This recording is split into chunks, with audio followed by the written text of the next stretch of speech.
Ladies and gentlemen, welcome to the Above the Bar podcast, where each week we belly up to the bar with a new guest, find out what they do, who they are, and what makes them great. So sit back, relax, and enjoy.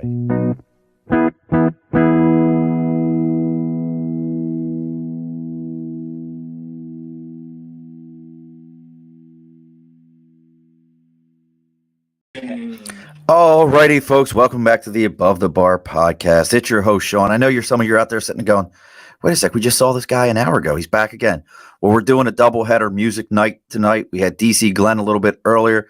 Now we have brought and bellied up to the bar. We're going to see how well this lasts, because as we all know, the minute I do anything paranormal, supernatural, any of these things, exactly, it all starts to static out. So at any point, I expect one of my brand new headphones to burst inside of my ear, something to come zipping across the screen, something's happening. But we've brought with us probably one of the coolest sounds I've heard in a long time in a rock band that doesn't sound like all the other stuff that's out there. They're not one of these guys that thinks they want to be an alternative band because everyone thinks that's the term they need to use. Phenomenal sound. We have Caleb, and I was so happy he told me how to pronounce it the right way before the show started. Adamo of Ghostatic. You just put your hand like this. Fangul. Adamo. Look, I'm going to tell you something here in a minute you're never going to believe. So you get a little pause. So my full name, Sean Patrick Murphy.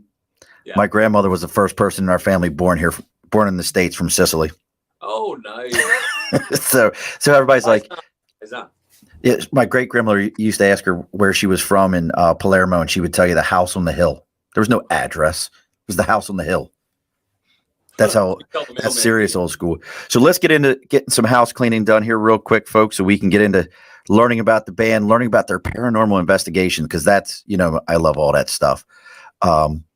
First things first, as always, over my right shoulder, we got Sticker and a Cause.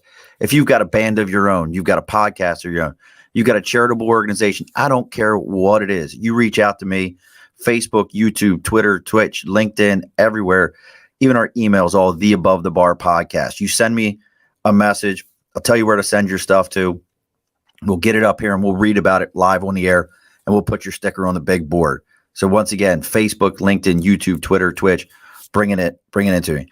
The next thing is look, if your media seems like it might have a little haunting going on and you need to go ahead and have it exercised, make sure you reach out to Media by Dibs. Media by Dibs, that's your one-stop connection for all things media, whether it be video, whether it be pictures, whatever you need, he can do it. And you mentioned belly up to the bar, and he's going to give you a 10% discount on your first order and a free consultation. That's Media by Dibs. And if you look at him on LinkedIn, that's Andrew Dibble. All right. That stuff is done. The bar is open. We're ready to go. I got my bourbon. You got water. I'll take a sip with you. Cheers. Salud. Cheers. All right. Just water for me today. I'm on a alcohol sabbatical. That makes sense. For a little bit, at least for the next few weeks. I'm using it as a pain reliever, so I'm good. Hey, look, somebody's popped up. I don't know who it is, but they've already gave me some black hearts, so I think that's appropriate. So let's get into the first, because I listened to this song. I bet you I've listened to it, not counting because I'm not really great with Capwig to go ahead and make the piece here, but just throwing it all together. Even afterwards, I've probably listened to this song, God, at least another five to 10 times, because I love the hook on it. And I will admit that Adamo, because that's you singing, isn't it? Yeah, it's so the project has basically been on the musical end. So Caleb and I have known each other for a really long time, like 30 years, like almost 30 years or more. And we were little tiny things, and we both got into music at a real young age. But we kind of split off, and this Ghostatic thing is kind of like my brainchild. I've been working on it for the last 3 or 4 years, and haven't released music until this past year. In 2020, I released a couple of songs just to test the waters, but everything was fucked up because of COVID. So, tell us about the song. I'm the singer and the songwriter, and I produce it, I mix it, I master it, I do all the sound design, everything. It's all one. I'm like Trent Reznor at Ghostatic, but I got a band, and I got my man Caleb who helps me out with a lot of shit. Like he's He's like the operator. He's like the guy in the background. Like, okay, we're gonna do this. Let's try this. He runs the light show for us. He does, a lot of that shit on top of like basically the administrative stuff and managing and shit. Well, I'm so glad Caleb reached out to me and was like, "Hey, we want to go ahead and see what this is all about." Now, tell me what the song because I love the video. That's good. It's a nightmare video, and I mean that in the most positive way. All right. So, what do you want to know about the song, like lyrically? Where it came from? Well, we're getting ready. We're gonna play it. Like, give me a little background of like where it came from, and did you write the whole thing? Yeah, everything. The whole thing, the guitars, the vocals, mixed it, recorded it myself, produced it, and even mastered it. Wow. And all shot the the music. video as well. Well, yeah, we shot. I mean, this is the first video. The last video for the last single, I did all the post-production on the video itself too. It was a nightmare, but this one was shot by a guy by the name of Abe Robinson out of Cleveland. He does Mushroom Head videos. He does Unsaid Fates videos. He does a lot. He did like a huge campaign for that. What's that water that's in the cans? That death. What is it called? Oh, Death shit. something, like some death water. Yes. He I did know. he did their ad campaign for that whole company. So Wow. he's really good at what he does. And he's the one who shot that video. The song was written a few years ago, and then I tidied it up and tracked some new guitars at another studio, not mine. Then sat on it for another year, and I was like, all right, fine, let's release like a rock song, because my other songs prior to this are more electronic than rock. Still heavy, but in a different sense. Like you said, it's really hard to put a genre on the music. It's phenomenal. Well, now that everybody's heard us talk about it, let's go ahead and give them a little taste of it. Absolutely. Okay.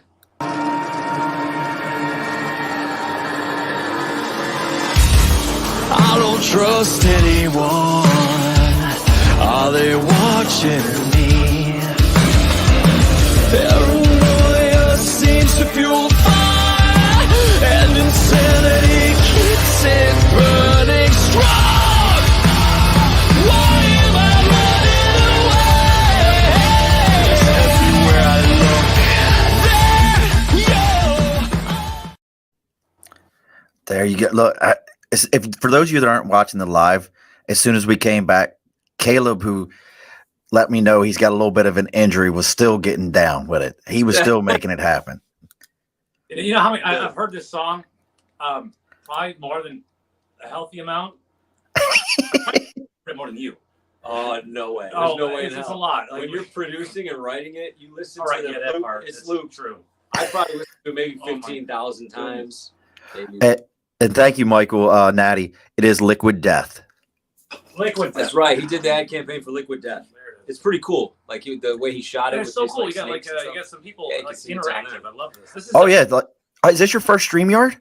Yeah, a lot of people don't use very good apps. This is a We've good been one. on a StreamYard podcast, Have we? haven't we? No, not a StreamYard. No, not like set up like this at all. No. No, actually, no, we haven't done it like this. Now I think about the other one. It was, I don't know. I have no idea. There's been some really. I just did one, 2 days ago with, That was that was a video one too. yeah.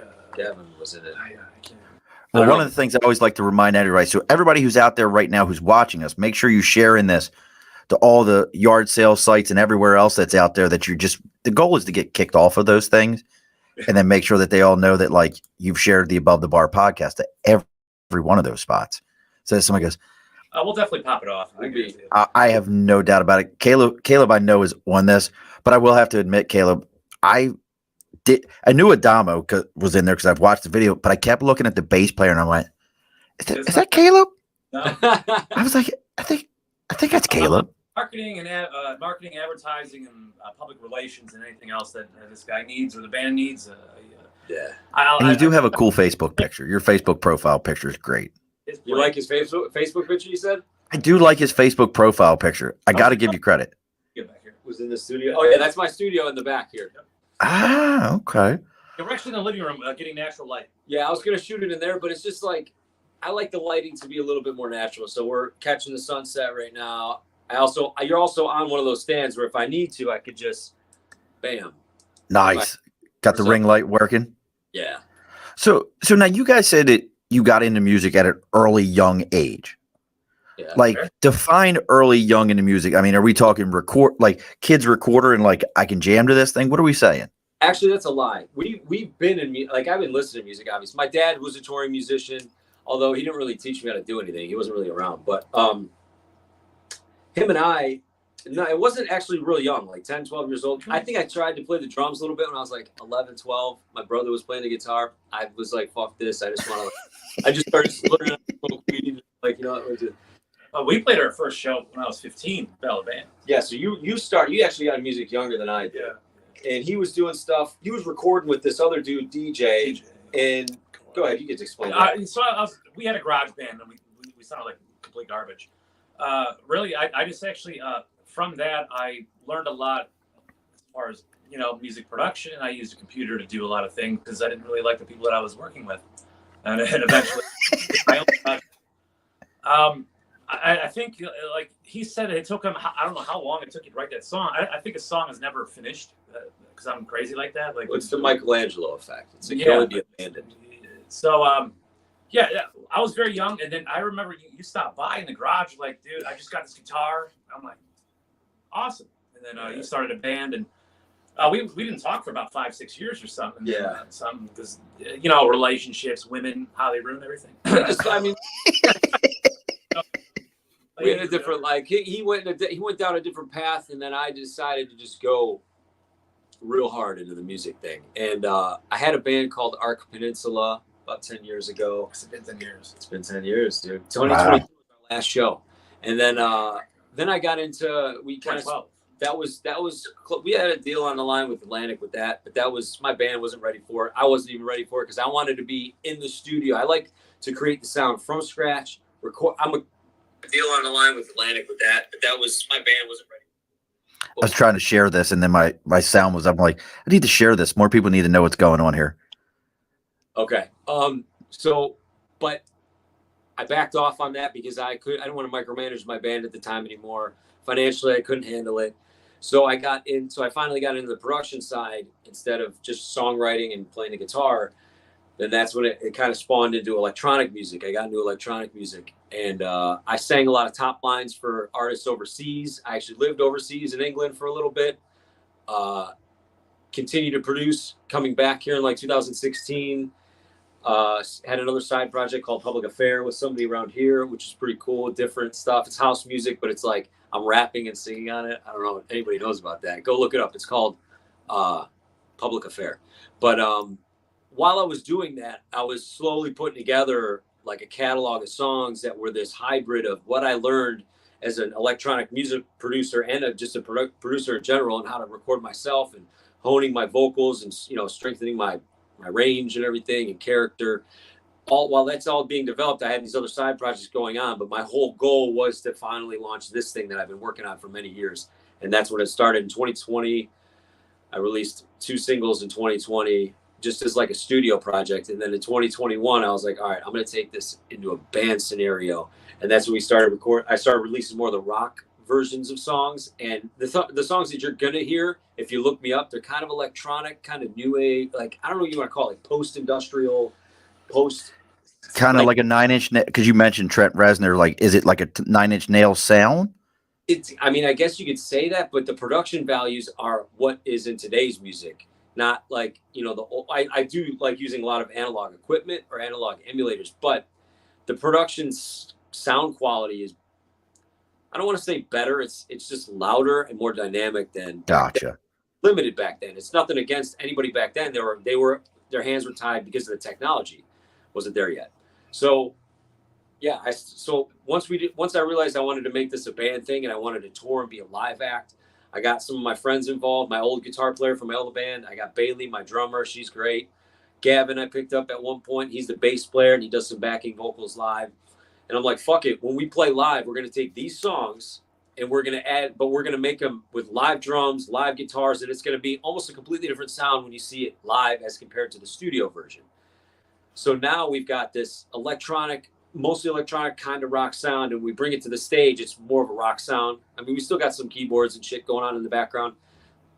But then with that being said, I ended up the next 2 or 3 songs that I'm sitting on that are going to be coming out they're rock songs. They're like, but they've got that element, that like synthetic element that you're talking about. We're like, I don't really know what they sound like because they're kind of Yeah, it's all like super productions is what I call it, because I really, really like to dive into the productions. They're insane. The projects are crazy.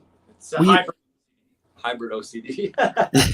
Well, you bring it up and you bring up a great point. That really is the difference in, like, you can write the greatest song ever. You know, it could be the best song ever, but if your production sucks, you know, it's like what I do here. If I didn't have what I have, why listen to me? I could, you know, you can do it on a cell phone, but it's not the same. And I just said, you guys were camera, and you got a great microphone. I can already tell you got a nice setup. So you just look, it just looks right off the bat. I like the StreamYard. I think we talk. Look, I could do like a whole show on just how amazing StreamYard is, because I started off using Skype. We did a Skype. Our one. first podcast. Yeah, we did a Skype. We were punching chairs and. You told me about that, and I tried to explain, like, but you know what? I think we could talk about this. I have a real good buddy of mine, Scott, who is a music guy also, and him and I talk about it. Once you start getting into gear and you really start understanding it, and I think that's the music side of this. Now, you tie in something to your music that I really want people to understand also. You also do paranormal investigation with the music. Well, we're not going to. Well, that take that off the board either. We're not playing live shows and doing paranormal investigations at the same time. Although that might be that. I'm not going to touch on that right now, because that's something else that I'm working on. It's a concept about something. Anyways, so the paranormal investigative stuff that we've done and that I've done is that we would go to different paranormal locations around here. I did a few overseas when I was living over there. Caleb and I have done a few here, including the last crazy one that we did in Erie, PA. Was absolutely fucking crazy. Bonkers. And we've been doing that.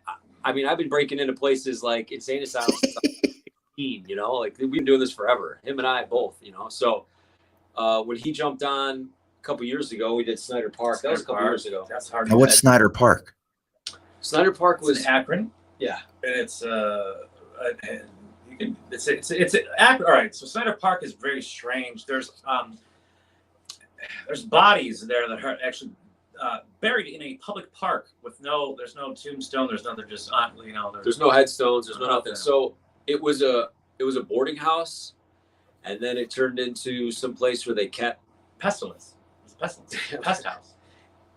Not pestilence. I mean, I'm hoping there was no pestilence there, but yeah, I was about to say, we getting really into the all the undesirables ended up there. Right. Basically, is what it was.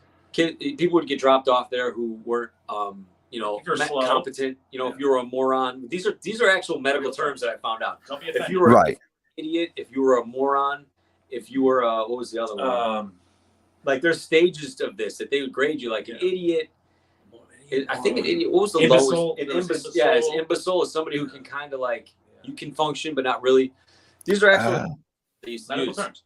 And these people would either get dropped off, or they'd be homeless, have nowhere to go, no place to fit into society. They go to these boarding houses. They could have like MR, like mental retardation. Some could be wrong, but in society didn't want them. This is where they would go. And Case Western is where the college was, that they were buying bodies. Yeah. So people. Yeah. But they were buying bodies to do tests on these people. So this building that sat there, it was multiple buildings, multiple structures on this one area where they had done these things. They had people, there were people in isolation. It was a mix. It was female, male, and then sometimes they would get they would have sex. You know, like they don't have children out there and everything. We don't even know what happened if they had kids or if they didn't.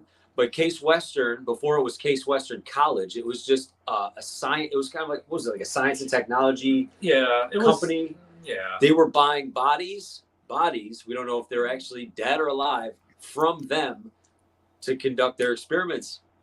And a lot of these people died on the premise. Where else are you going to put them? So they buried them. The grounds right there. Yeah. They buried them. They buried parts of them. Who knows what they were doing with them? All scattered throughout this park. Some of them, you could tell if you fly over with a drone, or if you actually hover over on Google Maps, you can see the grid where the bodies were buried, and there were headstones, but the headstones were moved, bodies had stayed. And there are spots where, not up until not recently, but I was about 20 years ago, parts would be coming up every once in a while. A bone would show up because of erosion, and the ground was really soft. I mean, I Fucking don't mean to laugh at that, but it's like, holy shit. Like baseball, you got soccer, you got people walking dogs. So What are you doing, Fido? yeah, it comes back with a bone. Here's a fever. No, but no, the people are playing soccer. They're walking their kid. They're walking their dogs. They're playing catch with whatever on this property. But you can kind of tell where like there's less grass growing where the fucking bodies are, and then there's that other area where the parts were buried. I think. I don't know. But we did an investigation there in the spot where all this stuff once stood. So I don't know if this is the same idea as you guys have, but I already figured out what your show is. I already know it. I got it figured out for you. So one of my favorite musicals is Phantom of the Opera. Yeah, that's a good one. Now, what the whole deal is, the theater is haunted. You do live shows, and it's called Phantom of the Rock Band. You do the show, and then it's got to be haunted venues. And then when it's done, you investigate it. Whoa. Did I come up? Wait. Okay. Don't talk about that right now. Just don't. But that was my idea, though. Just stop. Okay. The opera part, yes, that's you. Okay. We'll leave it there because I have NDAs signed with certain companies that I can't even share this shit with. So. Folks, that had nothing to do with them. We did not discuss any of that. I promise you. I just heard the idea and I thought, how cool of an idea does this sound like? It's actually being developed right now. But, well, yes, because I got to deal with, I got a contract with Painless Productions and they're putting me on a show on Discovery Plus. But that's not totally relevant from this. And that concept is not that, but I had already spoken to the production team about what I'm doing or what I plan on doing. And I had no idea. I didn't mean to blow your spot up. Like that was a completely off the cuff. Hey, great minds think alike. That was completely off the cuff because I heard you say it and I was like, oh, how cool would that be? Because I love the movie Spinal Tap. And I just think about when they get lost underneath and they can't get up to the stage. Yeah. I love it. I haven't seen that in a while. Wow. My dad showed me that when I was a kid. Oh, that's a classic. I don't know how I feel about you said your dad showed that to you because I've watched it and I'm not that old. I've watched it a lot. I mean, I'm older than you think too, but my dad was like, it was like early 80s, right? That movie might have been late 70s. Spinal Tap. That was before me, but yeah, my dad, he can't be that old. You were young when you saw it. Yeah, I was very young the first time. So you're getting into the music scene, and I'm going to tell anyone, go check out, and you can see the scroller for those of you that are watching live. We got Ghostatic, and if you're thinking about, well, how the hell is this spelled? Just think about the word ghost and static combined together, Ghostatic, and make sure you put the enunciation on the O, Ghostatic. So I don't know if they can see our display names on here, but I wrote it out. Well, yours is up there, and then we got the scroller going along the bottom. If you can see the scroller. I believe I spelled it right. Yeah. Okay. Did I spell it right? Let's ask that question. The English language challenges me, but my phone. Here's how many times I typed it out, though. That my phone now, when I start typing in "ghost," automatically put it in the proper way. So I was like, you can't beat that.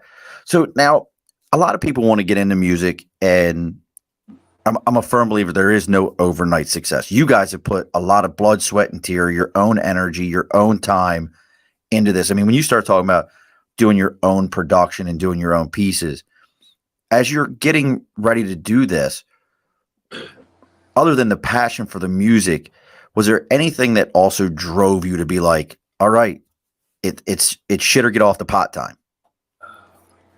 You know, there's something in people, certain people, not everybody. And I don't consider it a quality that's either good or bad. It's just an itch that you can never scratch. And it doesn't matter the cost. It doesn't matter anything. You have a goal in mind and you want to strive to be there. Now that goal might be good. It might be positive. It might be negative. But whoever has that thing where they just can't stop and they keep going, whatever that goal is, I have that. He has it. And we're just trying to get to whatever that finish line is. It doesn't have to pay. The money comes secondary, especially when it comes to success. Isn't built to be around how much money you make, but how happy you are doing what you love.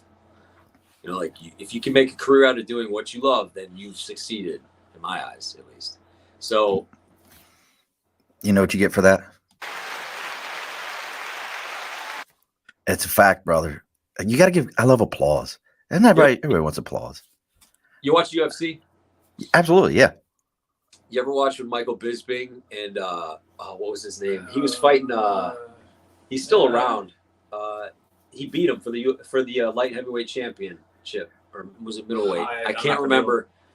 He's an idiot. The guy who he was, and Michael Bisping was talking a bunch of shit to him because he gave a speech about believe, achieve kind of thing, like what I just did. And Michael Bisping turned around. He's like, "Believe, achieve. Shut the fuck up. You sound like one of those self-help books. I sound like a self-help book when I'm saying it." That's great. Oh, that's so. But it is true. I mean, but you can see the talent in what you guys are doing, and so you put this all together. Or all the musicians, like because I saw you had a female drummer, the bass player, that's why I thought it was Caleb. It looks so young. I mean, we're a little older than that. But so tell me a little bit about your band though, also, and where each of them comes from and how you put that together. So, it's Todd, the guy playing the guitar is a guy from my old band, guitar player, good friend of mine, known him for many years. He actually taught me how to play the guitar. He's awesome. You can believe that. Good. But I just went, like I said, in a different direction because I had that fucking itch that just wouldn't go away. And you got to have a little bit of I studied music theory and I went this way. Some people are just cool learning, playing whatever riffs they like, licking it out. I just want to write music and do do original shit. That's my main thing. And, or take cover songs like you probably have heard and turn them into my own. I also want to point out that everything that we've ever done is all self-taught. We didn't go to school for this. Yeah, I didn't go to college for this. Maybe YouTube University here and there. Yeah. YouTube. 25 years-ish. I mean, ever since we were children, we started. I didn't start learning music until I was 18, 19. We I actually started really diving we in. wanted to be storm chasers, but Yeah, now we're true. chasing ghosts. When we were kids, we were both expelled from school, and so we hung out all year. We're and then when the weather got crazy, we're like, dude, let's go. Get the camera. Go. VHS. You're popping this huge. Taking weather reports. Now, did you do anything with that? Because I never was it because of the what was that movie that was basically a Dodge commercial? It was before Twister. This shit was happening before Twister because we were 10. What was it? That movie came out 2 years later, and I was like, "Fuck, man, everybody's gonna want to do this now." So I was kind of pissed about it. What was the beginning of that? Because that's all that movie is a Dodge commercial. You know that, right? Yeah, it is. Yeah. Every Yeah. truck. Oh, it helped. Smashed up. I think it helped. Yeah, I mean that truck gets the hell beat out of it. The Ram. Yeah. But yeah, that's how that all started. It's a combination of OCD, determination, and living the dream. It's a tough balance Every day. all that. It's trying you're juggling it. Well, it's funny you say the OCD thing because I really think that most successful people in an entertainment industry have to have some form of that. You have to be driven, what your thing is, and it's that tunnel vision to get to it, and no one can get out of it. And anyone in your way just needs to move. And that's a problem sometimes. I can't say that it's been. I don't want to give myself or anybody, I speak for myself, credit for being so driven. I mean, I am driven, but I slack off too, though. I slack off probably more than I should. But maybe that's because I'm extra hard on myself. Who knows? Well, I didn't want to deviate from the yes, please. Though, because you're asking where my bandmates came from. Right. So Todd came from my old band, and he taught me how to play the guitar many, many, many, many years ago. And then Bailey, I ran into. She's not gonna. Where did you meet? I don't know. I knew her for years, about 3 or 4 years. People. It's funny. We actually, I don't know if she remembers this, but many years ago we matched on Tinder, but we never met. That's so weird. I just remember matching with her. I was like, oh, cool, chick drummer. I wasn't even thinking Tinder to me isn't one of those things where you actually go and go on a date. You kind of just fucking swipe around and you're like, oh, she matched with me. That helps my ego today. Let's carry on. So I remember this, but we never met up. We never hung out. But at some point, I ended up running into a friend of hers, and then and then I would see her at what's it called? No, there's definitely, and for those of you that are wondering who Bailey is, take the time, go on Facebook, LinkedIn, YouTube, hottest drummer out there right now, and look up Ghostatic and find Bailey. There are definitely worse people on the planet that you could match with than to match with her. Because I was like, But she worked at what's it called, Sam Ash. She worked in the music department at Sam Ash. What is Sam Ash? I don't know what that is. Like Guitar Center. Okay. And there's a few of them left. I guess there's not that many, but that she worked there, and I think I spoke to her a few times there, briefly. But then at one point, but I knew she played the drums. My friend Bobby knew her. She just like, Cleveland's not that big of a city. We kind of all knew each other. So at one point, I was like, how am I gonna give this band an edge? When I decided, marketability is a big deal these days. Unfortunately, you can't just bring on everybody who you want on. You gotta. I mean, I'm not saying I didn't want her on the band. She's great. I picked her out for a reason. She's gonna watch this and be like, "Fuck you." No, she really is. Yeah, she's gonna be like, I swiped right. Oh my goodness. She fit the bill though. So she agreed, and then it took a bit of time to get everybody on board. But Gavin was the last piece. I actually met him at a karaoke event he was hosting. I'm thanking this girl Ashley I was on a date with. She fucking hates me now. But Ashley, thank you for like bringing me over there, because I found my bass player. She's the one who picked that spot. So Gavin was hosting this. He was singing a few songs. Like, oh, he's got a good voice, and he's young, and he's got a lot of, I don't know. He's got drive. Spunk, drive. Yeah, he's got a lot of drive, man. He reminds me of how we were. Yeah, he's just consistent, like works hard, And I was like, as I picked his brain a little bit, I was like, all right, I'll talk to you. And then like eventually I mentioned, you should be in my band. And originally he wasn't playing the bass. He was just going to play keyboards and sing some of the backing vocals live. But then, and we brought on another bass player. But the bass player we brought on, Mikey, he was so good, like he was like a virtuoso on the bass. He was like overqualified for the position. And five's a crowd these days to manage, especially when you're in a band and you're not kids anymore. You can't really get your schedules lined up. So I was like, we amicably, is that the word? Amicably. Yes, there's a lot of letters in that. I understand. Yeah, we're still homies, but he's not in it anymore. So Gavin picked up the bass. He actually played bass in a band prior to. So. And not only that, he blows fire out of his mouth. Oh yeah, he does fire on stage. He'll blow fire on stage. I don't even know who Fire is. I'm gonna give us some light. I'm gonna bring us. And just like that, Caleb's blind. Yeah, I'm blind and broken right now. But I'm getting back to health. It's been 2 weeks. I'm all right. So you get everybody together. I'm always curious, like, so I'll give this for example. Like when I started my podcast, I had an idea for somebody to come on with me, but I was the one. Like this was my deal. So it was hard. How do you? Because there's a lot of people out there that want to get into music and they want to start a band and they want to play rock music. How do you have that conversation and avoid it? I guess the only analogy I can think of, becoming a Beatles situation where everybody thinks that they're the most valued member. How do you avoid that? Conversation doesn't happen. That's how you do it. Well, what do you mean? When there's too many cooks in the kitchen, yes, you're gonna have a problem. So I brought everybody along.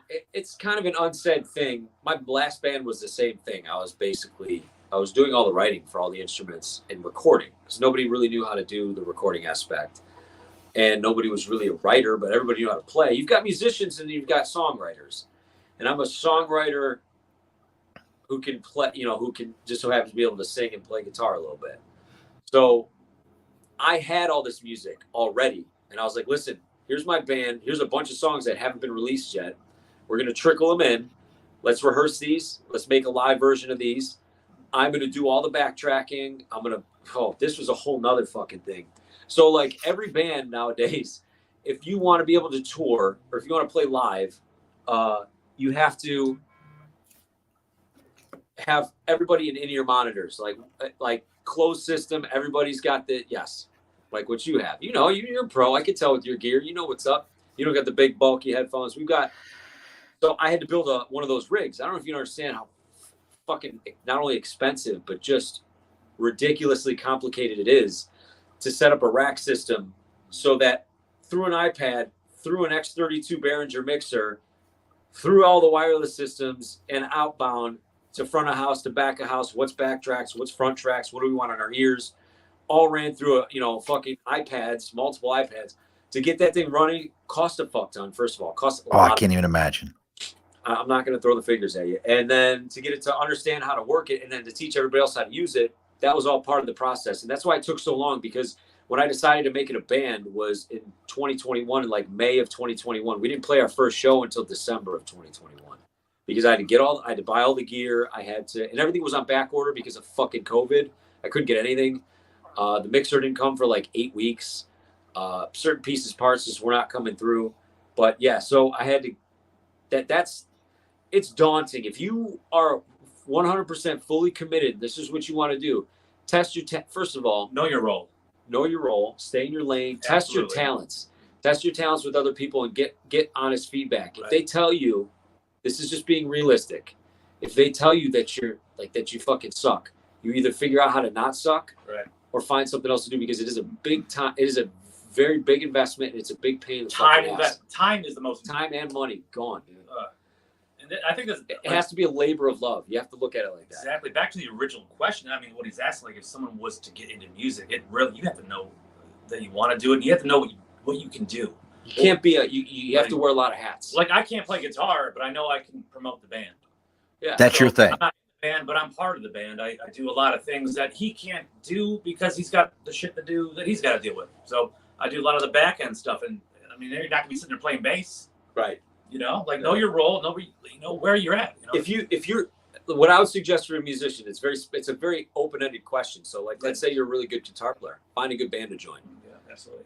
If you're a songwriter and you want to be the sole creator and songwriter of a group, be prepared for the worst. Yeah, know everything then. Expect the worst, be and hope for the best. Understand it's going to cost you a lot of money, a lot of time, years, and if you got to suit certain roles, I'm not trying to be discouraging whatsoever. If you know, you're being realistic. If you know you have it, you have that itch, you're going to be fine. Mm-hmm. Just keep persevering. But nowadays, you can't get away with what you could get away with in the 90s, 80s, 70s, where you just show up at a studio and labels pay millions of dollars. You have to be self-funded up until the point. Like, my deal with Warner isn't like I didn't get like a $250,000 contract. It's basically distro plus like a little bit of PR. I create myself, but I also own the rights to all my music still. And then, later on the road, we'll talk with them about possibly advancing that into something bigger based on my performance and what they think. Well, you bring up a great point just now. Like I said, on Saturday, we had a young lady on. She's from a group called Next Music Company. Phenomenal. I know the guy who put it together. But their big thing is they actually, each musician has to crowdfund themselves to get moving, and to get going, because it's, hey, you're all in on this, and they crowdfund. Now, luckily, the gentleman who has the company is very well connected. But how is that first show, 2021? You're going to do your first show. Awesome. How did you get people in today's market? Because it's not going to the radio station and handing out cassette tapes. What was your process to really push to be that next cup song or whatever else that they're playing out there? Well, there was some connections we had in this city from my last band, some other bands that were still around. Some like had switched names, changed members, but in order to get like your foot in the door in the live aspect of it, this whole situation came about backwards. I ended up getting the deal through Imagine Records, Imogen, however you want to call it, first, before I even played a show, because I sent them my music, and the music is what sold. I was like, listen, I do this thing. A lot of musicians these days, Gen Z, all the new up-and-comers, they do what I do, is they create a sound in the studio, and then they pitch it out, and then they build around that. Like, if it's that good enough, if you got good enough music, and a label's like, sweet, I'll release this music. Because I've got songs on Born Recordings, just countless like independent labels through the dance like EDM scene over the last 5 years and then 6 years. And then this was the last one that I got for a band. This is the first one I got for a band. So I kind of knew that you have to come with a product first for a label. This is how I think you should do it. This is how I did it. If you can create a great song, you can get it, and you can either produce it yourself, have somebody else produce it. If you wrote it, doesn't matter. You get it mastered. If you can master it, great. That's not common. If you guys need mastering, DM me. I can master your tracks for you. For a cost. Yeah, not for free. It's a lot of Just work. send it on over. Adamo, here, take my stuff. Please do this for me. It's how we're gonna do it. That's it. But you get that done first.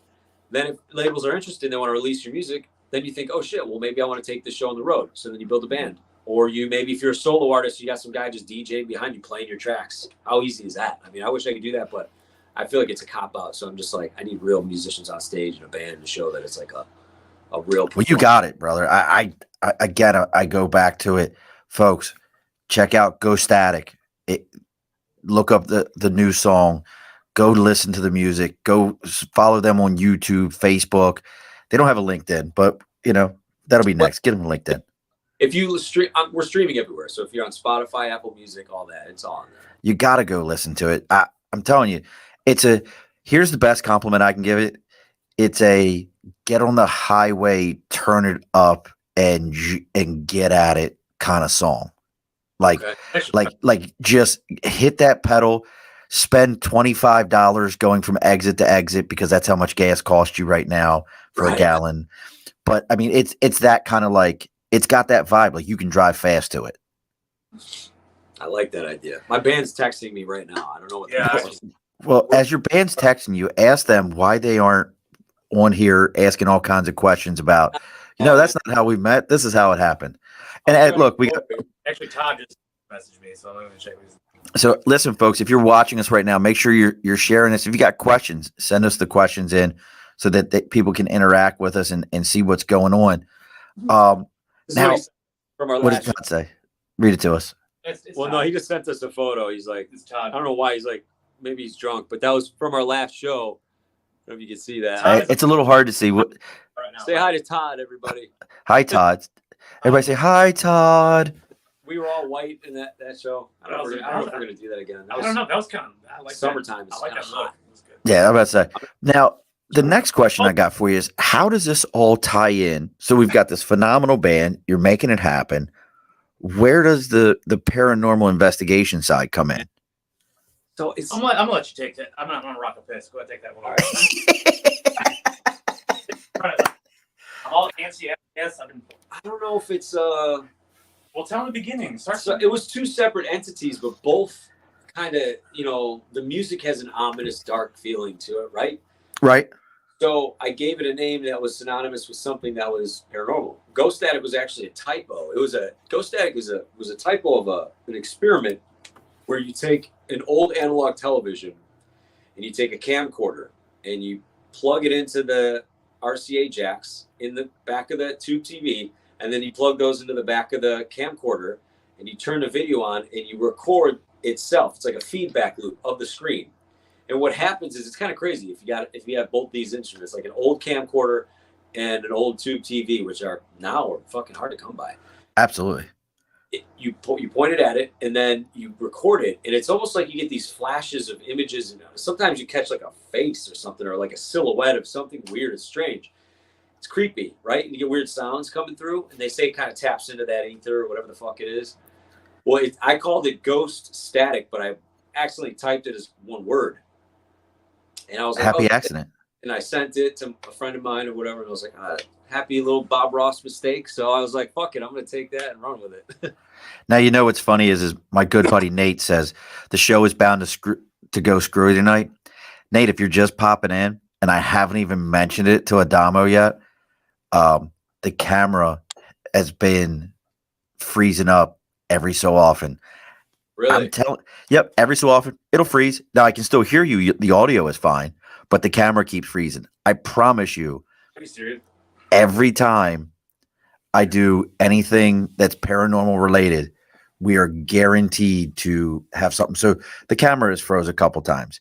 Wow. Now, So let's go ahead and talk about what just happened to me last 2 weeks, and you, because you were in the car. Oh, yeah. You know last what's week. fucked up? Well, aside from the paranormal thing, we'll touch on that because we can talk all about the paranormal stuff as well. I kind of, just so you know, though, I've kind of put, because the band is taking the forefront of what's going on. I mean, it's on the front burner, and paranormal stuff is slightly on the back burner right now, only because I'm waiting for Discovery to pull permits and to prove talent so I could be on this TV show or whatever. And it's taking forever. And we never know. Even they said it's 90%. You never know. It might not even know. So this will be the third show that I've been put on that didn't go through. Really? Wow. It doesn't go through. I shot sizzle reels for A&E and then another one for Travel Channel. 2 from the same production company. 1 from the guy who does Ghost Hunters, Mark Marinaccio. But that was with my ex-girlfriend from England. Different stuff. But yeah. Poor Caleb. Caleb, don't start laughing, bro. I don't want you to laugh. I can't do nothing. You can't laugh. He's going to get hurt. Don't laugh. And I'm the worst one to be around with that because I laugh all the time. So please don't, Caleb. I'm sorry. No, the worst is I'm a side sleeper and I can't sleep on my side, so I've been losing a lot of sleep. We'll fast forward to what happened 2 weeks ago. I don't know if we homeboy didn't want us to share what happened. We won't so let's leave names out. Okay. He got into a crash, leaving a gig that I was doing. I run like karaoke and DJ and stuff throughout the week here. It's kind of like my little side hustle. And we were out in Medina. It was like a half-hour drive from here. Yeah. He made the fateful decision when we stopped at a gas station before we like parted ways, all 3 of us. I was like, all right, I'm going home. Do you need a ride home? Well, I was closer that way. There's just sort of space distance. So. Yeah, so he decided to go with my friend. They ended up fucking totaling the car. I didn't total it. Well, but I was in it. The car was totaled, and he broke a couple ribs, and he's all like the seatbelt jacked me up. Yeah, pretty hard. So, and then if you see me squirming around, I'm all antsy, and I'm in pain. That's really what it is. This sucks. So he's got a couple broken ribs still. It's not going to heal for a while.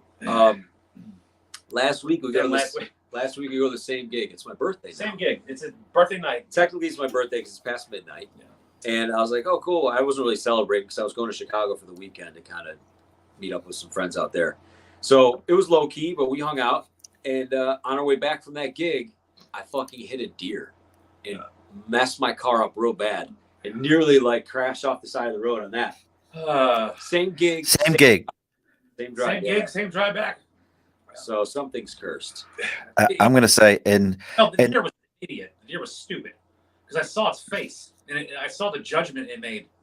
It could have just went the other way. Yeah, last second, it fucking burst into the front of the street. Like it wasn't even in the street. It hit the side of my car somehow, and its antler got caught into my. It did like a 180 and smashed the side of my car a little bit, but then its antler must have got caught in the bumper because it ripped my bumper in half in the back. My bumper was just hanging there like this, just like floating in the wind, like torn, like torn. Yeah, like somebody like a piece of paper. Yeah, like if you tore half of the bumper right down the middle, it tore it like that. Oh shit! I had half of a bumper on my car. So, and then he was standing there like all fucking proud. And then I don't know if you want to go into that. No, it was like the deer was just sitting there like. Fucking idiot. He lived 45 miles an hour. We had been going at least 45 miles an hour. Right in the head. Seriously. Just like it wasn't the whole body. It was just. Yeah. And so he's just standing there admiring the damage he did to my car, like, haha, fuck you. Then he ran off. Bastard. Nate's got a question for you. He wants to know what is your travel food? Like when you're out there, what is the travel food? Well, it depends. We just came up with these. No, this is back end stuff. I can't talk about that. There's some back end stuff that we got going on. There's a big festival we're playing next year in the spring. Oh, nice. Well, him and did I introduce you to it? I think you did. Yeah. So I think you did. Yeah. If there's a Jersey Mike's around, we'll get Jersey Mike's. That's our favorite. Oh my God. You know what? It's funny because I used to live outside of Philadelphia. So, everybody in Philly's like, I tell this to everyone, the best cheesesteak in Philadelphia is whatever neighborhood you live in. Yeah. Yeah. It's like being up in, one of my favorite cities in Ohio to eat in is Perrysburg. If you've never been to Perrysburg, Ohio, outside of Toledo, there's a bar there called Swig that my man makes homemade hot dogs wrapped in bacon with my now favorite mustard that I never had before, which is stadium mustard. Oh my God. What? which brand though, or just generally speaking? All I know is the dude. This was in 2014, the first time I had it. He put stadium mustard on it, and I'm like, "What the hell is stadium mustard?" And they explained it to me that it was from the Cleveland Indians Stadium. Like I'm from. Wow, Wait, yeah, Burst. So is stadium mustard not like a it's country thing? No, it's only not. No, it's Cleveland? it's got actually more vinegar and crushed mustard seed. That's what Right, makes it but stadium. but stadium mustard, I always thought was just everywhere. It's not. No, God, no, bro. No, it's like a darker. That's an Ohio thing. I never fucking knew that. Yeah. Yeah, like I had never heard of that, like other than when I went there. So, like, that's what So I'm a big food guy. So, like, yeah, absolutely, I completely understand if you've never had Jersey Mike's, but living in Albany, they have no good cheesesteaks. I mean, why would you not? Well, Jersey Mike's is good. Like that, if it's an option, we're gonna have it. Like it's on a rider at a show. Like that. Which sandwich though? Do you get the big Kahuna? I get the it's the Italian or the big or no. Whoa. It's not the Italian though. They call it It's the something other else. It one. has capicola on it. It's like It they're has some cold spicy cut. meats. Yeah, it's like Oh, okay. Got to get the big Kahuna. Got to get the big Kahuna. What's on that? So that's their cheesesteak, but they put jalapenos on it. Oh, you got the cheese. I did. I loved it. Yeah. Oh my God. Yeah, and then I'm not sure who Facebook user is because normally we can see who everybody is, so it might be somebody who's following you guys. But they gave you, I'm sorry, what the F, and then Jersey Mike's. I love that place. Cherry relish is the best. Cherry, That's just so good. Yeah. And then I guess I'm hungry now. Ha! I'll tell you. Do you ever do shows in Boston? You ever done a show in Boston? Doing one in Hartford, Connecticut, So in June 9th. in Boston, there's a place called Capone's. Of course. Or no, Al's, because there's Al's and then there's Capone's. They're two different restaurants, believe that or not. And they do the best friggin' chicken salad with Italian hots.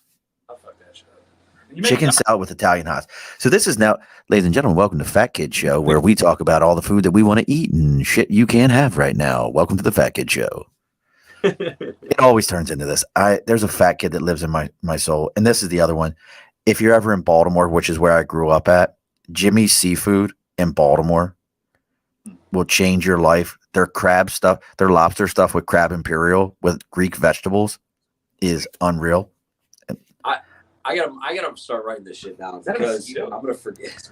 Well, I've always said this. I really think that like good traveling bands should write books about the restaurants they go to, because you guys know where the best food is, Well, especially the best late night food.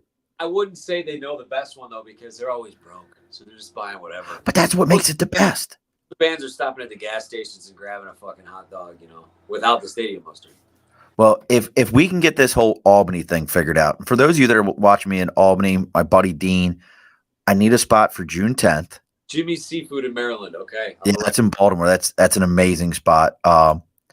And Facebook user didn't know those popped up on the screen. Yep, you're talking live. When you put it on there, I can put it right on the screen so the band can see everything. But your face no, all right. But see, if we get you to Albany, if we can get one of the people that I know in the local area, I'm going to reach out to Francis and Little Dean and see if we can get you a spot here to play in Albany.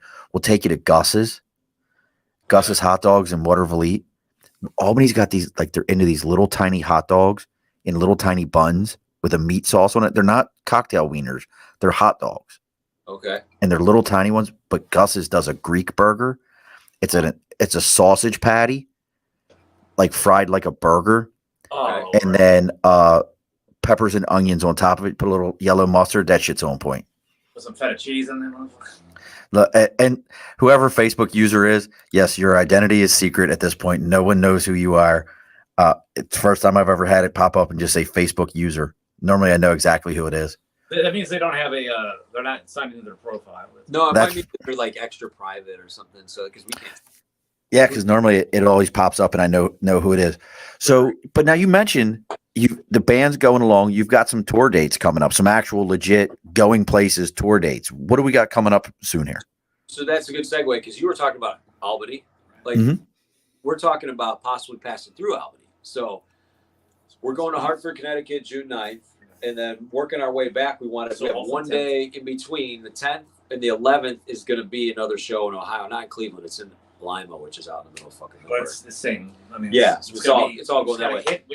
So we want to make one more stop somewhere in between, and Albany is like right there. We come right through it. If we take 90, we're right over there. You're right through there. Yep. So if anybody's from Albany knows, or Syracuse or Rochester, venue who's looking for a band for a Friday night, June 10th, we're available. Syracuse. End up here with you. I hope we end up finding somewhere there. Oh, it would be awesome. Maybe we could just figure out something and you can just play in my yard. We have almost 3 acres. Drive my neighbors nuts. We're just doing you bring the sound in a mixer, we'll show up and bring the house down. My mix, you know what? Because I love talking to other equipment nuts that geek out on equipment and everything. And I know we're talking about show dates that are coming up, but do you have a brand that you love for like your equipment? Like I'm a Zoom audio guy. I like their equipment for podcasting. Zoom's great. Yeah, Zoom's cool. I haven't used any Zoom equipment. I have an H1N that I use for paranormal investigations. And, do you? Yeah. What? I got one. So it's easy to use. It's like a great fucking Swiss Army knife because it's got the stereo mics on the front of it, on the top of it. But I also use it as for my lapel mic. Oh, you do? Oh, really? Oh, Nathan's gonna help us out. So, also Blue microphones. So I will introduce you guys to Nathan. So, Nathan can't pick anybody for fantasy football. He always starts with kickers and guys that aren't in the league anymore. He's not very good at it. That's why he always loses to me. But Nathan knows a little bit of everybody, and I'll connect you with Nathan after the show. He'll get you guys connected with all kinds of people. Dope. Appreciate that. He's very well known. But so we're gonna have to have another podcast probably at the end of the summer with you. That way we can tell you how everything went. And I would love that. Well, we'll have to schedule it afterwards because right now we're booked to the last week in August. That's what good for Caleb you. and I were talking about. He was like, we were trying to figure out a date, and we just happened to luck out that this one came open. But yeah, I'm way out in August right now. Good, man. Good for you. No, that's good. No, yeah, but I'd rather you be booked. Yeah, it's a wild. Well, you know what? This is one of those things, and I think bands have got to be the same way. Where, you mentioned all the different bands you had already started and everything, but I mean, do you know, and maybe you do or don't? I'm just curious offhand here. How many bands actually last? Oh, the percentage? It's probably not a percentage, but just how many bands do you think you've been in, Adamo? It depends, on the circumstances. It's like how many restaurants last. Right. Not many. Less than. And when you say last, what do you mean? Like just this, or do you mean become successful, or even can make an album that's somewhat successful? One hit wonder doesn't happen often anymore. Not at all. I mean, I would say of all the bands out there, 1%. Yeah, maybe less than that. Yeah. Actually, 1 out of 100 do something. It's really a law of averages, though. Maybe 2 out of 100. What do you think it is that makes, and I find this very interesting. What do you think that makes a band last to go to that next step? Is it, I think one of my favorite bands is the Rolling Stones. I will sit down with I got to be careful what I say because my Google is sitting next to me. And if I say it too loud, she'll start playing it. But my favorite band to ask for on Pandora is I play Rolling Stones. Right. Because it plays that genre. But we all know Mick Jagger runs that band. That's Mick Jagger's band. There's no doubt in anyone's mind. Do you think it's that factor, or do you think it's the other side where, it's that shared piece, or does it have to be one guy's the boss? Somebody needs to be the leader. Can't have, like I said, you said it yourself without saying the too many cooks in the kitchen thing is a real thing. And if you got too many people trying to be the leader, like what you were mentioning with the Beatles, everybody thinks they're the guy. Right. It's not very long, but they had already become hyper successful. So the other thing there's all these other factors, though. All of them, from Ringo to Lennon, all those guys were amazing at what they did. They were all talents. Songwriters, surprisingly, they were all great songwriters too. It's very hard to come by where you got a band with multiple great songwriters. That is the ultimate. If you could find a band like that without having too many arguments, debates about what's what, where should go. If you've opened, I don't know what the perfect formula is, but I don't know it either. I wouldn't consider us a success story yet. We just got started a year ago, and we're still, touring local, regionally, and we've got some great numbers on Spotify, and our music video is doing great, but we're not a household name. We're not headlining. You gotta have good marketing. World. Well, I was going to ask you about that, Caleb, and your YouTube video for the fix me right now, Adama. The name of the song. Still haunt my dreams. Still haunt my dream. Thank you. That song's got 25,000 plays on YouTube. I looked at that the other day when I was listening. I was like, that's pretty damn good. 25,000 plays. You got over 2,300 people following you on Facebook. Your numbers are there for a guy who's sitting there going, we're in Cleveland. Most of our sports teams suck. No one wants to watch our sports teams. They should come out and watch us play music. Because I'm a Baltimore guy, so I'm going to talk shit on your sports teams. But don't worry about it. We hear it all the time. No, it's a team effort with that. For the music creation is one aspect of it, like the creative approach, and then like the studio stuff. But then there's the promoting. Caleb grew the numbers on our Facebook by 1,000 in like a month and a half. Not even. Yeah. What was your process, Caleb? I mean, I think a lot of people that are out there that are trying to do that, they're looking for that. Secret. It is a secret. It's having a good product. That's the process. Having something that you can market. Having, and obviously I have to ask him. I'm like, hey, look, because he gave me the reins in March. He's like, just take the show, do it. So I told him I could do it, and he was like, I trust you. We've been brothers for 30 years. Let's do this, and that's what I'm good at. So I couldn't really tell you what. There's a lot of random shit that goes into it. But I'll tell you what, I get probably a ridiculous amount of friend requests. Yeah, I get a ridiculous amount of friend requests. Like probably 40 a day, maybe 50. Well, I'm just happy my wife went to bed and she ain't watching you. I'm just gonna let you know that. I'm glad my wife went to bed and was like, and isn't watching you, and she didn't see you with your shirt off, because then I feel bad about myself. Look, see, and for as far as market, but we have Paraflix. Also, we have partners. We have a lot of there's a lot going. There's a lot going on there, and my TikTok is actually where a lot of it comes from as well. I have a really big TikTok channel. Really? What is it called? It's called Ghostatic. Okay, it's the one I've been tagging. Yeah, it's just Ghostatic, and I have like 40,000 followers on there, and that's been an interesting dynamic, because what I do mostly, the content I put on there isn't that stupid, dance to a ridiculous song, whatever. I literally post just my music videos. Yeah, well, I'll post like music videos or paranormal investigations. The last one that him and I did together generated like 500,000 views. 1.5 million views. Really? Well, 1.5 in total with all social media. But I go live on there a lot, and on the weekends I work at I DJ on Saturday nights. I DJ at a sex club, at a swingers club, and I'll live stream from there. I'll live stream from home. There's nothing that's shown. All right, everybody, don't get out. I don't care. You don't have to. The minute you're like, I'm live streaming from Swingers R Us, and every 18-year-old is like, maybe a booby will slip by. Can a booby slip by?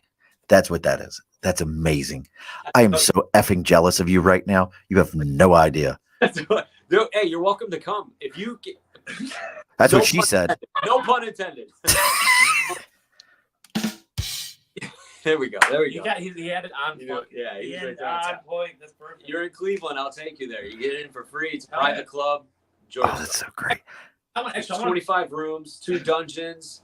There's a makeshift you can be hanging from the fucking ceiling and shit. There's our practice space, our rehearsal space is in part of that building, and in the upstairs it's a massive warehouse. The upstairs you can actually pull a train in. That's where we shot our music videos up there. Both our music videos were shot in that space.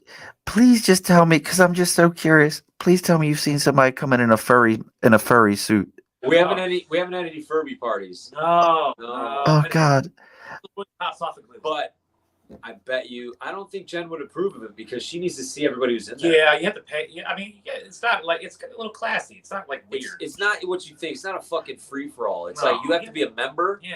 Or you have to know somebody there, and it costs money to get in, and you can't wear a hat. You can't, like there's a dress code. Oh, nice. But maybe they have a furry party. Who knows? I'm just curious because, I mean, this is a whole entire thing in and of itself. That sounds like another show to me. There's a lot of random shit in my life. Hey, is there anything? Any shout outs you want to put on for dates for anything? We already said Yeah, please. What do you guys got coming up? We got Hartford, Connecticut. Investigation coming up. I'm not sure. What with Paraflix? Paraflix. Yeah. Hasn't been There's stuff. There's all sorts of stuff. Are you going to do the classic, though, Eastern State Penitentiary? You got to do Eastern State. It depends. It depends if we get clearance at Paraflix. I would do that with Paraflix. So if anybody's wondering what we keep saying Paraflix, what the fuck's Paraflix? Yeah, please.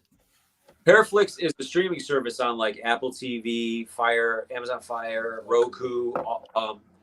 It's like a video on demand service. So you subscribe to it, and it's all paranormal content. And if you go on the website, you sign up. If you go to paraflix.com and sign up, you could use coupon codes. Use Ghostatic 25, you get 25% off. Nice. Remind me, Those are fireworks right now. Hold on. Anyway, people blowing off fireworks, guns. My neighborhood's crazy. remind me when this is over. I'll get that code, and when we post this, we'll actually post that code in the show notes so that anyone who's interested in Paraflix, you can go ahead and put that Ghostatic 25 in there, get that 25% off. All the videos. There's 2 good videos on Paraflix right now. We got New Revelation that was released in December, and the new Still Haunt My Dreams streaming through Paraflix right now. The only music videos that are streaming on Paraflix are Ghostatic right now. And but there's also a Some massive paranormal investigation I did on there with my friend Connie from Tampa. She's a psychic medium. She's also the one that you can spot on my TikTok that went viral. She's a great medium. We did Moundsville Penitentiary, which is on the border of Kentucky and Ohio. And it's like, that was weird. That was like a 3-hour, 3.5-hour drive. But it was crazy there. It was a prison. We just went to the Shawshank Redemption. Yeah, we were just in Mansfield Reformatory 3 weeks ago. Yeah, 3 weeks ago. Yeah, we didn't film. I did some live streaming there, and Paraflix was there, and some of the other hosts of other shows on there were there. I kind of just last minute tagged along because the CEO was like, "Hey, I'm going to be in town," so I was like, "Yeah, you can post up here." So So now I'm always curious about some of these locations because I've had so many things happen in my life. Things that like.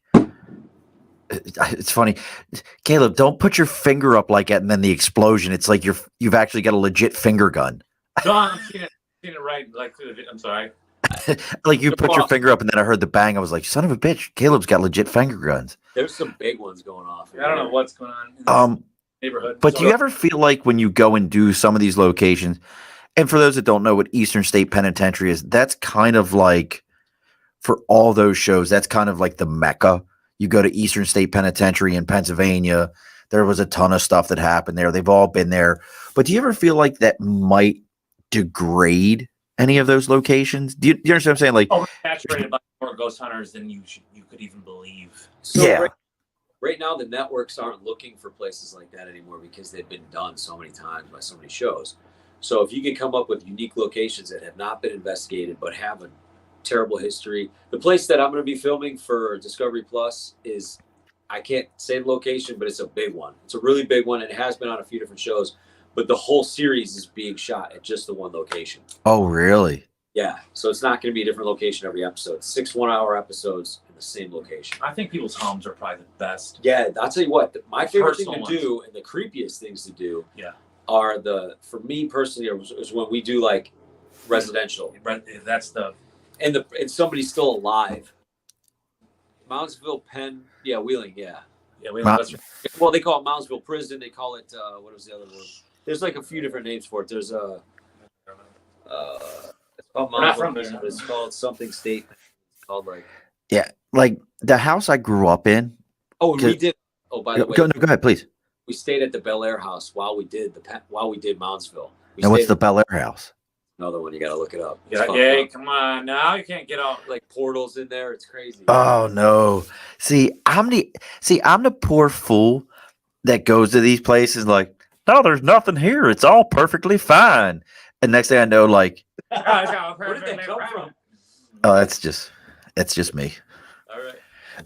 And I'm the guy who's like, I don't know what anybody's talking about. It's no big deal. And then next thing you know, like my wallet's coming up missing. My car keys have exploded in my pocket. Everybody's like, you see the shit that's happening to you. I'm like, I don't know. Like, and I think a lot, like for me, I grew up, first house that I can remember us living in had like one bathroom, and there was a room off to the side of it. Well, I learned as I got older, the woman my parents bought the house from had died. That's where her hospital bed was in that room. And like saturated. Room saturated. Oh yeah. And I've told this story on the show before. I'll never forget. I was probably like 6, 7 years old. Do you remember the old like race cars with the magnets? You squeeze the trigger and it goes, yeah, they fly off yeah. So they fly off. I'll never forget. I was old enough I was still wearing footy pajamas. That'll tell you how old I was. I remember taking the cars off and putting them in the center of the track. My father had taken this bedroom and put like this big board in there for me. And I put it in the center of the track. Went downstairs, used the bathroom, came up. When I hit the top of the steps, the car shot across the room at eye level and hit the wall. Boom! And I remember I would never cross that room without crossing my fingers after that. And I remember telling my dad what had happened and my mom. And they're like, I was a child. So you perceived something very interesting. Yeah, yeah. Well, no, I know what. And I remember saying to my parents what happened. They were like, "Oh, maybe you didn't take the car off." I specifically took the car off and put it in the middle of the track. There was no cars on the track, and even if it would have been on the track, it wouldn't have made it to eye level and came parallel with my eyes and hit the wall. Yeah. You know, the thing that we experience that a lot. Children do pick up a lot more than adults because that you're impressionable, and I believe that spirits would be. Ghosts are douches. Or paranormal. It doesn't have to be spirits. It can be something paranormal. It does pick up on that. When you're young, you're still connected. I don't know if this is dipping into a whole nother philosophy, but I don't know if you're a believer in reincarnation or NDEs. So the younger you are, the closer you are connected to the past life. So you kind of have a spiritual purity to yourself, but also a connection to something that is at that level of understanding, that level of consciousness, whatever you want to call it. So when you're younger, you still have that connection, whatever it is. You're kind of like transitioning into just full, tangible, real world shit, but you still have this spiritual connection to where you just came from. And so I think a lot of times, up until I think you're about 5, 6 years old, you're really, like through just what I've seen in like experiments and test subjects with kids who have, talked about past lives, and some of them have been able to trace it back to an actual person. Like I've seen shows where they've like traced somebody had said, a child said that his past life, and then they were able to narrow it down by the facts that were given to them through that child who had no knowledge of his past life in terms of like, being taught by any adult, narrowing it down to somebody famous. Like I know there was a couple of those instances. It's crazy. You're connected, but then when they get older, those children don't have those connections anymore. They don't really remember them. The only reason why they can remember is because they kept recalling it. If they just stopped recalling it, would have just faded with the rest of their childhood memories. Those are AKA star childs. What is it called? Star children. They like the government used to do actual experiments on children to see if they actually had psychic abilities during the Cold War. And they used to call them star child to see where the nukes were actually like. Oh, okay. I see what you're saying. Remote viewing was another one that they did with adults too. There's so much of that. Oh, it's so. I find it completely fascinating. Completely fascinating. Next podcast. Yeah. Next podcast, we're gonna just do one just about all that stuff. So we've got the dates coming up in Hartford, Connecticut. Yes. Okay, so if you're in Cleveland, June 18th, we've got a show here in Lakewood at the Mercury Lounge. June 9th, we have one in Hartford, Connecticut. 10th is still open. And we have the 10th, which is going to be in Albany. We're going to try to figure it out. We're working on that. And then the 11th, we come back here. The 11th, we're here. We're in Lima, Ohio. The 11th, August 18th. I know this is jumping forward because we're probably going to do our headlining show in July. August 18th, we're playing with Sponge at the Vortex. You remember Sponge? No. You remember the song Plowed? Empire Records movie. Yes. Yes. So then we're playing with them. We just randomly booked that show. And then there's some other stuff going on. Vulture City in October. I'll be out in Phoenix for that. I'm not sure if you're going to tag along with I'm that. definitely going to that one. There's a lot of things. A lot of things Why does going on. Vulture City sound so familiar to me? It's like in a ghost town. We're doing Paracon. Paraflix is promoting Paracon in Vulture City, and it's going to be pretty amazing. Guest speaker, hopefully guest band. Yeah. Unearthing the Supernatural. That's why. Because that's the one where Unearthing the Supernatural did the show with what's her name? Demi Lovato. Yes. Okay, so Unearthing the Supernatural, those guys are Awesome. They provide for Paraflix. The Native American guys you're talking about?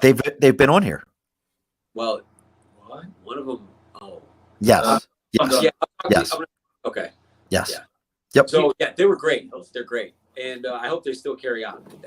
Yeah, they are. The guys are great, and Nate. So Nate is real close with all those guys. Like they personally call him on a regular basis. Yeah. Okay. So that's in what you were about to say. Yes, that happened. Yeah. So all right, well, we're gonna get ready to close the bar up here, folks. As always, make sure it's last call at the bar. We're gonna bring things to a close. As I always say, gentlemen, don't log off right afterwards. As I say, we're done. I got a couple of things for you here. Make sure you go on and look up Ghostatic. That I almost said. See, the bourbon's getting to me. Ghostatic on Facebook, on YouTube, on Twitter, on Instagram. Make sure if you probably went to the local gas station bathroom, it might be written on a wall somewhere. Adamo's. It somewhere in there, probably Playgirl magazine somewhere with his shirt off. No. Again, I'm glad my wife's not watching this. Look at him. Now he's playing with his hair. Ladies, go watch the live version of this. Look at him. He's out there. But I'm going to look for pictures of Bailey, so don't worry about it. Yeah, there we go. See, everybody's got something to look forward to in my band. Everybody's got something. Poor Caleb. Caleb. Yeah, I have broken ribs. Yeah, Caleb's got ribs. Caleb, little heart for you. I have to suffer through having good shit going on in my life. I don't give a fuck. For the views. So as we always do on the show, anybody who's looking to find this, if you want to get a hold of the band, you can always reach them on all those places. If you want to go ahead and get your stuff up on Sticker and a Cause, make sure you reach out to us. Facebook, LinkedIn, YouTube, Twitter, Twitch, Instagram, TikTok. It's all the Above the Bar podcast, theabovethebarpodcast.com. Make sure you like, follow, subscribe to us and to everything for Ghostatic. Like, follow, share. That's how our names get out there. If you really are enjoying this, this is the way the world works today, folks. If you don't share it, you don't like it, no one knows it. There's whack-ass algorithms. Bury us underneath, cats playing the piano somewhere. So make sure you're doing all those things for us. As we always do on the show, gents, since there's two of you, you guys can Rochambeau for it, your choice. But the guests always get the last word. So what is the last word, gents? I'll start. Go You ahead, can go finish it up. All right. If Short, anybody short. needs, if you feel that you would like to book us, if you're a venue, if you're an owner of a venue, if you feel that your home needs to be investigated, get a hold of me through Facebook. It would be the fastest way. My name is Caleb Bartell. You can see right through Ghostatic. I'll always be there. I'll always talk to you. All of us will. And be prepared. This is going to be one fucked up year. It's going to be awesome. 2022 has been quite eventful. Yeah. Yeah. We said it at the beginning of the year. All I can say is, just like, follow, share, because if you don't, we die. Just like everybody else who doesn't get any love like that. That's the only thing that keeps us alive. If you want some merchandise, the links are there. Some new merch. Some new merch is being made. Come find us at a show, and don't hesitate to message me on if it's TikTok, Instagram, Facebook. If you have any questions, I try my best to get back at all of you. And I hope to see everybody here soon. Hell yeah! Thank you for having us. I want to be. I'm going to see you in a little bit because we're going to see you for sure. Let's make this happen. We're going to talk about this after that. All right. Alrighty. We'll talk about it afterwards. Alrighty, folks, be sure to push your stool in. This has been an Earplug Podcast presentation. Found on earplugpodcast.com, iTunes, SoundCloud, and wherever your favorite podcasts are found.